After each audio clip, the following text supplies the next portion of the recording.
Мен Султанова Рухшона Бабиржановна Хиуаз Доспанова атындағы номер 28-ші жалпы білім беретін мектептің 4-ші сынып оқушысымын. Мұқағали Мақатаев, анашым. Асыл анам, есіл анам, ел жүрек, есір киім несіме алам. Мен үшін сен суалтқан ақ сүтіңді, ақ тасан боп жүрмін несіне адам. Алыс жолда жүрсем де арып ашып, ағат ойлап түсірмей жаның ашып. Оқытып кешеу барған хаттарымды, отырмысың үрпиіп жаның ашып. Өткізіп талай жылда аяптанып, оқуын ұлың жақсы аяқтады.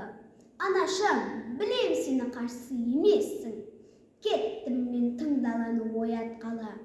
Анашым, қайда жүрсем сен құшарым, сүйемін дидарыңды мен құшамын. Қайда барсам өзіңдей қарсы алады, кең байтақ таңның кең құшағы. Анашым, жаратылдың бағымашын, білемін көңілсізсің, сағынасың. Қайда барсам қамқоршым, отаным бар, қапа болма мен үшін не қыласың.